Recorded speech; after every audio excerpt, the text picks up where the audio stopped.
새벽 예배 오신 의아우리교 성도님들을 주님의 이름으로 환영하고 축복합니다.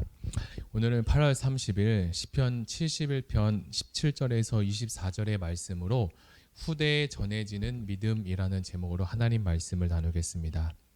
제가 먼저 성경 봉독해 드리겠습니다. 하나님이 나를 어려서부터 교훈하셨으므로 내가 지금까지 주의 기이한 일들을 전하였나이다. 하나님이여, 내가 늙어 백발이 될 때에도 나를 버리지 아니하시며 내가 주의 힘을 후대에 전하고 주의 능력을 장래의 모든 사람에게 전하기까지 나를 버리지 마소서. 하나님이여, 주의 의각 또한 지극히 높으시니이다. 하나님이여, 주께서 큰 일을 행하셨사오니 누가 주와 같으리이까.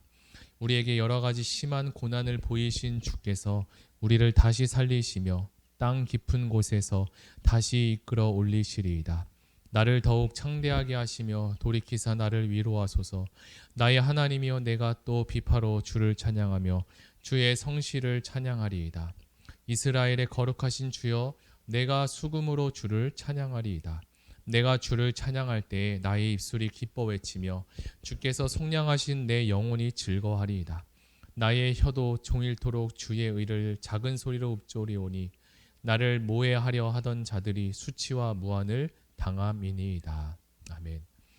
네, 오늘 시편을 기록한 시편 기자는 어렸을 때부터 지금까지 평생 동안 주님의 택하심을 입어 하나님의 보호와 그리고 인도하심 아래 살아왔다는 사실을 회상하며 이 시를 써내려 갑니다. 이제 자신의 남은 인생도 주님께 맡기겠으니 노년에도 자신과 함께 해달라고 기도를 올려드립니다. 지금은 늙어 백발이 될 때에도 그가 이전에 어렸을 때에 하나님께서 나와 함께 하신 것처럼 지금도 자신과 함께 해주시기를 원한다고 말합니다. 모태에서부터 지금까지 자신을 한 번도 버리지 아니하신 것처럼 앞으로도 자신을 버리지 않으시기를 기도하고 있습니다. 사람이 혈기가 왕성한 청년 때에는 이 세상을 살아갈 때 자신의 힘과 능력으로 어떻게 해볼 것 같이 생각하다가 이제 시간이 흘러 노년이 되면 그 많던 혈기도 다 사라지고 남은 여생과 인생을 잘 마무리하려고 할 것입니다. 지금 미래에 대한 두려움과 걱정이 있을 텐데 시편 기자는 과거에 자신과 함께 하셨던 그 하나님, 여호와 하나님을 기억하며 장래에도 하나님의 도우심을 간절하게 구하고 있습니다. 이것은 고난과 위기 가운데서도 흔들리지 않는 하나님에 대한 소망의 고백입니다. 어릴 때부터 자신의 이 시인의 소망이 되신 주님에 대한 신뢰를 지속하겠다는 다짐이기도 합니다. 그리고 동시에 하나님을 더욱더 찬양할 것이다 라고 이야기합니다. 그는 하나님이 결국 그의 기도에 응답하셔서 그분의 의로우심으로 건지실 것을 확신하고 있는데요. 그래서 하나님의 공의와 구원을 회중 앞에서 종일토록 읊조리겠다, 전하겠다라고 맹세하고 있습니다. 15절과 16절에서 이야기하는데 한번 읽어드리겠습니다. 내가 측량할 수 없는 주의 공의와 구원을 내 입으로 종일 전하리이다. 내가 주 여호와의 능하신 행적을 가지고 오겠사오며 주의 공의만 전하겠나이다. 시편 기자는 항상 하나님의 공의와 구원을 전할 것입니다. 그리고 그는 하나님의 공의와 구원은 자신이 도저히 헤아릴 수 없는 놀라운 것들이므로 온전히 증언할 수는 없지만서도 자기가 경험했던 아는 대로 최선을 다하여 전하고 하나님께 영광 돌리겠다는 각오를 굳게 하고 있습니다. 지금까지 경험한 주님의 공의와 구원은 측량할래야 할 수 없는 것이었고 입술로 종일토록 전하기에 그 분량이 크다고 이야기합니다. 이제 17절이 이어지는데요. 17절을 읽어드리겠습니다. 하나님이여, 나를 어려서부터 교훈하셨으므로 내가 지금까지 주의 기이한 일들을 전하였나이다. 지금까지 평생 동안 경험한 하나님의 은혜와 교훈을 전할 것입니다. 시편 기자는 자신이 어렸을 때부터 하나님께 많은 가르침을 받아왔으며 주님이 그를 위해서 베푸신 많은 이적 또한 경험했다라고 합니다.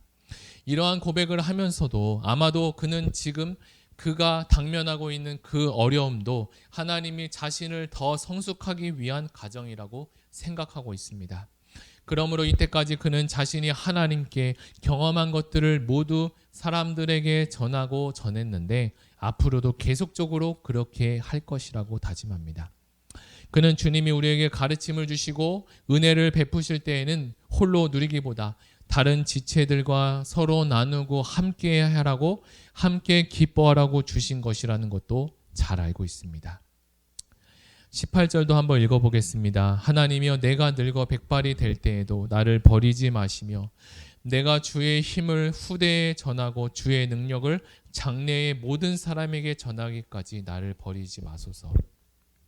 모태에 있을 때 주님의 택하심을 잊고 지금까지 꾸준히 주님의 보호와 인도하심 아래 살아왔다는 사실을 새롭게 깨닫고 내가 주님께 받은 그 힘을 후대에 이제 전하고 주의 능력을 장래의 모든 사람들에게 전하겠사오니 나를 버리지 말라고 합니다. 그렇다면 우리는 여기서 의문점이 하나 드는데요. 과연 시인은 하나님께서 자신을 버릴 것이라고 생각하고 두려워서 이런 기도를 드렸을까요? 그렇지 않습니다. 하나님은 그를 절대 버리실 분이 아니십니다. 그렇다면 그 말은 오직 하나님과 영원히 함께하고 싶은 이 시인의 열정과 그리고 열망을 표현한 것입니다. 그래서 그는 주님이 보호하시고 함께하시는 삶을 오래도록 살면서 주님의 능력을 모든 사람들이 알고 전하기를 소망한다, 희망한다라고 합니다. 이제 19절에서 21절을 볼 텐데요. 한번 읽어드리겠습니다. 하나님이여, 주의 의가 또한 지극히 높으시니이다. 하나님이여, 주께서 큰일을 행하셨사오니 누가 주와 같으리이까. 우리에게 여러 가지 심한 고난을 보이신 주께서 우리를 다시 살리시며 땅 깊은 곳에서 다시 일으켜 올리시리이다. 나를 더욱 창대하게 하고 돌이키사 나를 위로하소서. 시인은 지금까지 살면서 주와 같이 높은 분이 없다라는 것을 고백합니다. 세상을 아무리 둘러보아도 하나님 같은 분이 있을 수 있겠습니까? 없다는 것이 그의 간증입니다.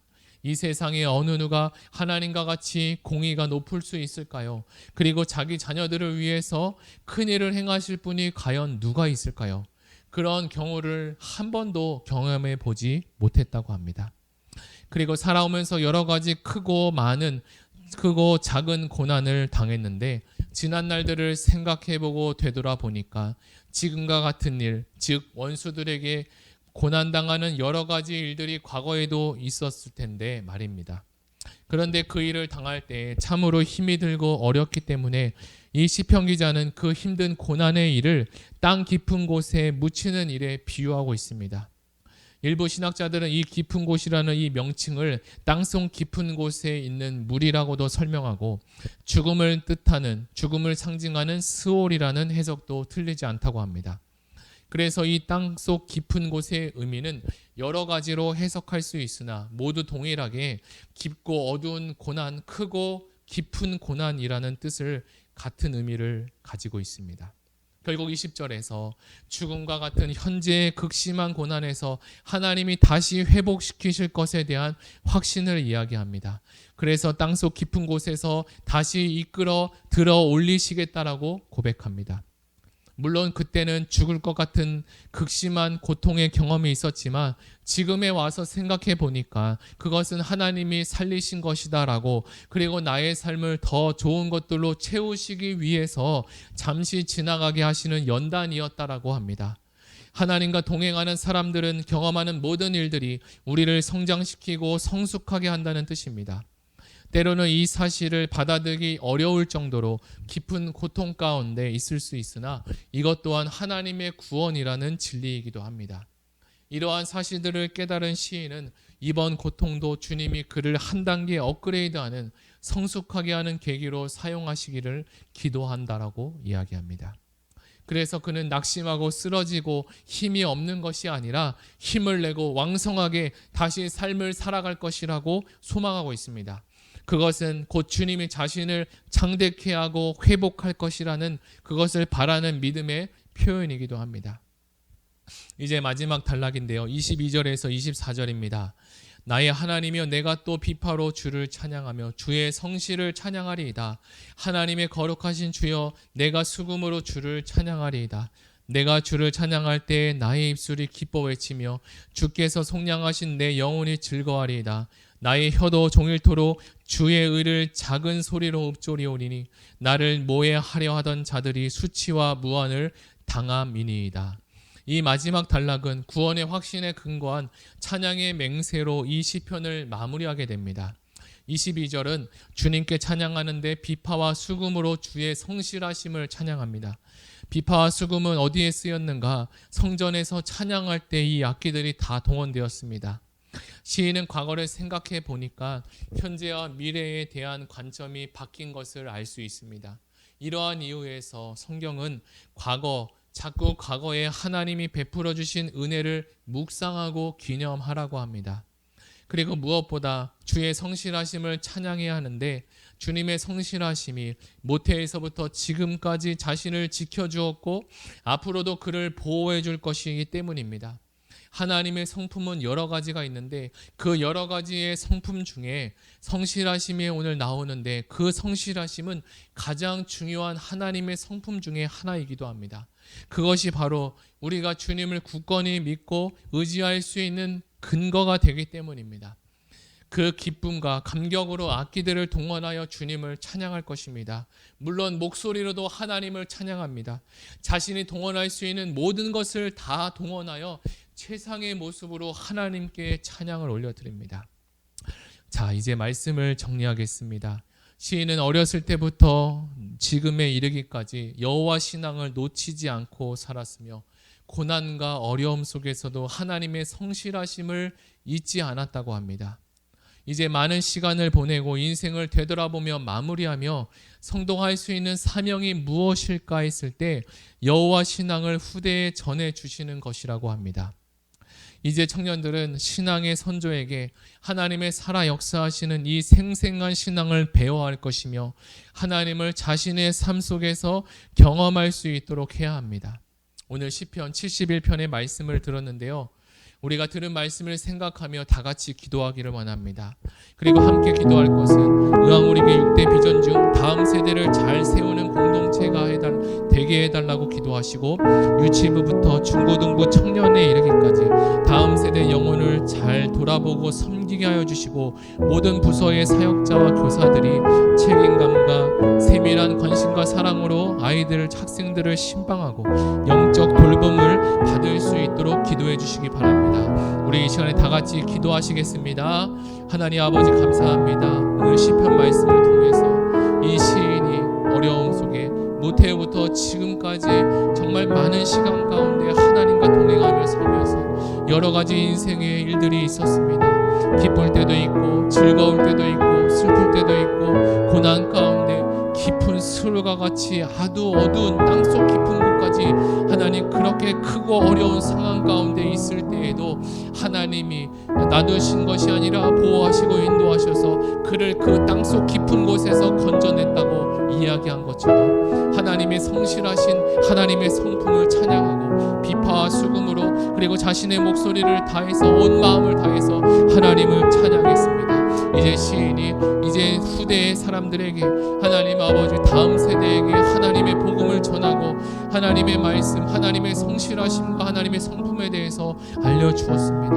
하나님 우리 의왕우리교회와 하나님 다음 세대를 준비하는 모든 교육자와 교사에게도 하나님 이 마음을 주님 허락해 주셔서 하나님 다음 세대가 살아나게 하시고 부흥되게 하시고 성장하게 하시고 복음으로 거듭나게 할 수 있는 은혜가 충만해질 수 있도록 하나님 아버지 은혜를 더하여 주시옵소서. 하나님 아버지 오늘 들은 말씀을 생각하며 우리에게도 주어진 복음과 말씀과 메시지를 가지고 다음 세대와 하나님 아버지 아직도 복음을 알지 못하는 많은 사람들에게 하나님 이 복음을 풍삼초와 풍삼첫 통해서 하나님 열심히 전하고 또 하나님 전할 수 있는 은혜가 충만할 수 있도록 하나님 아버지 도와주시옵소서.